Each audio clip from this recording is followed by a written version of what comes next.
अस्सलाम वालेकुम स्टूडेंट्स, उम्मीद है आप सब खैरियत से होंगे। आज 23 तारीख़ है और 23 तारीख़ में जैसे कि आपको पता है हमारी दूसरी सेमाई स्टार्ट हो चुकी है और मैं आपको तारीख़ का काम स्टार्ट करवा चुकी हूँ। और इसमें हम बाब नंबर 5 की रीडिंग कर रहे हैं और बाब नंबर 5 जो है हमारा लास्ट जो था वो हमारा पेज नंबर 66 तक हुआ था कंप्लीट। और इसमें हमने तफसीली सवालात पर जो निशान लगाए थे वो भी मैं आपको बता चुकी हूँ। और आज जो है वो हमारा जो तफसीली सवाल नंबर 4 जो है वो इसमें शामिल होगा। और बाब नंबर 5 जो है वो समाजी और सकाफ़ती तरक्की है। इसमें सवाल नंबर तफसीली जो है वो है सलातीन दहली के मरकज़ी निज़ाम की वजाहत करें।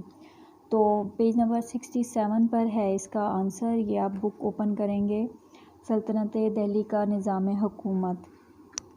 पेंसिल आप अपने हाथ में रखेंगे और सबसे पहले यहाँ पर आप निशान लगाएंगे पेंसिल से मरकज़ी निज़ाम के साथ ही आप लिखेंगे नीट राइटिंग में LQ4 हमारा यहाँ से स्टार्ट हो रहा है कि सलातीन दहली ने हिंदुस्तान को एक तरक्की याफ्ता निज़ाम हुकूमत दिया। सलातीन ने अहम महकमे मसलन फ़ौजी और अदालती अमूर अपने दायरे इख्तियार में रखे और आम शोबाजात की निगरानी हुकूमत के कारिंदों के ज़रिए कराई जाती थी। सुल्तान मुल्क का हाकिम आला तसव्वुर होता था जो सल्तनत का सारा इंतज़ाम अपने वज़ीरों के मशवरे से चलाता था। सुल्तान अहम ओहदों पर ख़ुद तकर्री करता था। बादशाह की मदद के लिए एक वज़ीर आज़म और मुतअद्दिद वज़ीर होते थे। मुंदरजा झैल वज़ारतें हुकूमत के अमूर सर अंजाम देती थीं। यहाँ पर ये सारे तमाम पॉइंट्स हैं। इसके बाद दीवान वज़ारत यानी कि जो दरबार शाही दीवान उसको कहते हैं, जो दरबार शाही होता है। दीवान वज़ारत ये महकमा आमदन और अखराजात का हिसाब रखता था और वज़ीर के मातहत होता था। इसका काम जजिया यानी कि जजिया वो होता है जो शरई महसूल जो इस्लामी हुकूमत गैर मुस्लिम रियाया से उसकी जान और माल के तहफ़्फ़ुज़ के बदले में वसूल करती है। और उशर जो होता है वो है पैदावार का 10वां हिस्सा और ज़कात इकट्ठी करना था, यानी उसका काम जजिया, उशर और ज़कात इकट्ठी करना था। माल गनीमत का 4/5 हिस्सा हुकूमत और 1/5 हिस्सा जो था वो फ़ौजियों को मिलता था। दीवान रिसालत है। इसके बाद दीवान रिसालत मजहबी अमूर सर अंजाम देती थी। इसका सरबराह जो था वो सदर सदूर होता था। इसके बाद दीवान अदल है। ये इंसाफ का महकमा था जिसका सरबराह काज़ी कज़ात होता था, जिसके तहत सारा अदालती निज़ाम चलता था। दीवान अर्ज़ है। ये महकमा फ़ौजी उमूर सर अंजाम देता था। इसका सरबराह आरिज़ ममालिक कहलाता था। दीवान इंशा ये महकमा ख़तो किताबत का ज़िम्मेदार होता था जो अंदरून और बैरून मुल्क ख़तो किताबत करता था। इस ख़तो किताबत पर शाही मोहर लगती थी।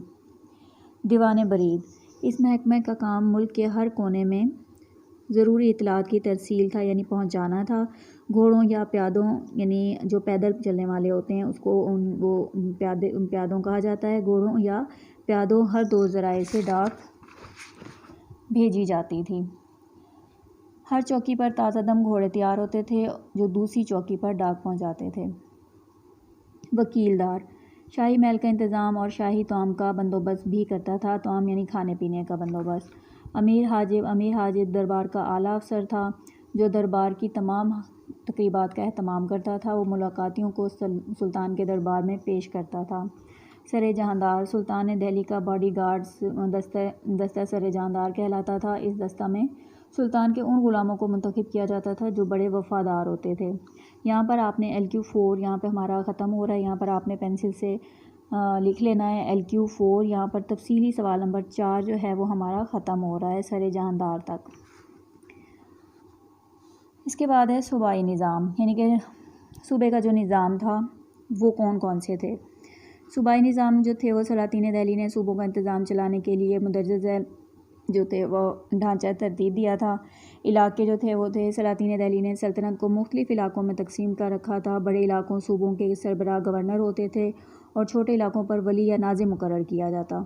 सूबाई हुकूमत के पास सिवाय अदालती मामलात के वसी इख्तियारात होते थे। साहिब दीवान सूबे में मालियात की निगरानी करता था। सूबे में आमदन और अखराजात का बाकायदा रिकॉर्ड रखता था। इसका तमाम हिसाब व किताब मरकज़ को भेजा जाता था। साहिब दीवान सूबा में माली मुकदमात की समाअत भी करता था। काजी सूबे में अदल व इंसाफ के शोबे का निगरान काजी कहलाता था। वो मुकदमात के फ़ैसले करता था। इसकी मदद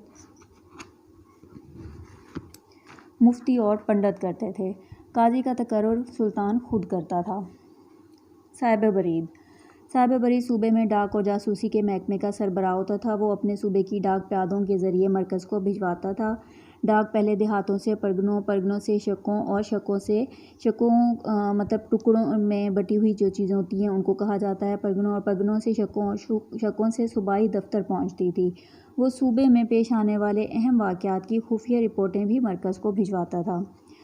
सदर सूबा सूबे में मजहबी अमूर का निगरान था। वो फ़ौजदारी मुकदमात, वज़ाइफ और औक़ाफ़ से मुतल्लिक़ा मुकदमात की समाअत करता था।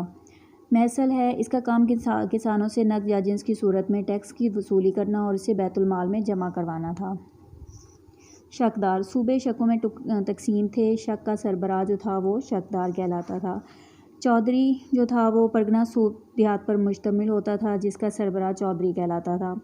मुकद्दिम है, गाँव का जो सरबराह था वो मुकद्दिम कहलाता था। कोतवाल अमन व अमान कायम रखता था। ये पुलिस का सरबराह होता था। सूबों में इंसाफ मुहैया करने के लिए काजी मुकर्रर होते थे। गाँव की सतह पर जो फैसले करती थी वो पंचायत करती थी।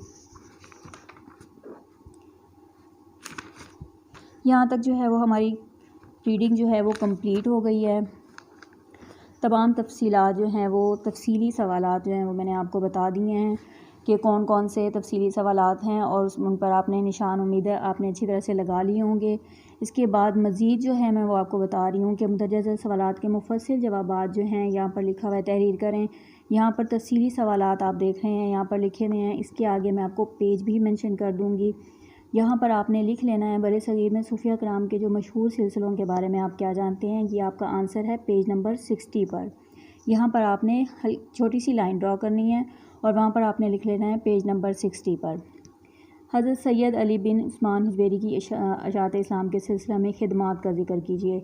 यहाँ पर पेज नंबर 60 और 61 पर इसका आंसर मौजूद है। यहाँ पर आपने पेज नंबर 60 और 61 लिखना है।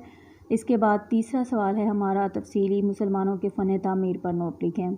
यह हमारा आंसर है पेज नंबर 64 और 65 पर। सलातीन दिल्ली के मरकज़ी निज़ाम की वजाहत करें। पेज नंबर 67 और 68 पर इसका आंसर है। सलातीन दिल्ली ने तालीम की तरक्की के लिए क्या इक़दामात उठाए, इनकी वजाहत करें। इसका आंसर आपको पेज नंबर 66 पर मिलेगा। इसके बाद हमारा सवाल नंबर 2 है। मुदर्रजा झैल सवालात, यानी मुदर्रजा झैल हर सवाल के 4 जवाब दिए गए हैं और आपने इस पर टिक का निशान लगाना है। जो हमारा सही जवाब होगा उस पर हम पेंसिल से राइट का निशान लगा देंगे। मस्जिद कुव्वतुल इस्लाम की बुनियाद किस बादशाह ने रखी? कुतुबुद्दीन ऐबक। यहाँ पर आपने पेंसिल से टिक का निशान लगा लेना है। दीवान वजारत किन अमूर का महकमा कहलाता था? माली उमूर का। यहाँ पर आपने पेंसिल से निशान लगा लेना है। शक का सरबराह क्या कहलाता था? शकदार। शकदार पर आपने निशान लगा लेना है पेंसिल से। दीवान अर्ज़ का सरबराह क्या कहलाता था? आरिज़ ममालिक। आरिज़ ममालिक पर आपने निशान लगा लेना है टिक का। मुल्क का हाकिम आला क्या कहलाता था? सुल्तान कहलाता था। इसके बाद है हमारा सवाल नंबर 3।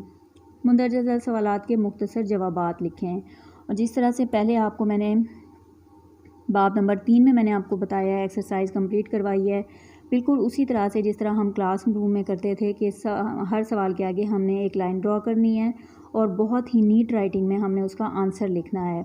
सैयद अली हिजवेरी का मज़ार कहाँ वाक़या है? लाहौर में। यहाँ पर आपने बहुत ही नीट राइटिंग में आपने लिखना है लाहौर में। हज़रत निज़ामुद्दीन का असल नाम बताएं। उनका नाम था सैयद मोहम्मद। सैयद मोहम्मद था, यहाँ पर आपने लिखना है पेंसिल से सैयद मोहम्मद था। कुतुब मीनार की बुनियाद किसने रखी? कुतुबुद्दीन ऐबक ने। कुतुब मीनार की बुनियाद कुतुबुद्दीन ऐबक ने रखी। तारीख़ फ़िरोज़शाही किसकी तहरीर है? तारीख़ फ़िरोज़शाही जो है वो है ज़ियाउद्दीन बरनी। ज़ियाउद्दीन बरनी। यहाँ पर आपने पेंसिल से लाइन ड्रॉ करके आपने बहुत ही नीट राइटिंग में आपने लिखना है पेंसिल से। इसके बाद अगला सवाल है हमारा, कोतवाल क्या काम करता था? कोतवाल अमन व अमान कायम रखता था। इसके बाद कॉलम मैच करने हैं हमारे पास। ये आपने स्केल लेना है और स्केल के साथ आपने लाइन ड्रॉ करनी है बहुत नीट राइटिंग में। दाता गंज बख्श ने कशफुल मजूब लिखी, इसको आपने मैच करना है। शहाबुद्दीन सहरवर्दी सिलसिला, इनका जो सिलसिला था वो सहरवर्दिया के बानी थे, यहाँ आपने इसके साथ मैच करना है। हज़रत लाल शहबाज कलंदर का जो असल वतन था वो तब्रेज़ यानी कि ईरान था। दीवान रिसाला जो था वो क्या था, मज़हबी अमूर जो थी वो सरअंजाम देती थी, यानी दीवान रिसालत क्या काम सरअंजाम देती थी, मज़हबी अमूर सरअंजाम देती थी। अमीर हाजिब दरबार का आला अफसर होता था। इनको आपने मैच कर लेना है। इसके बाद आपने यहाँ पर डेट पुट करनी है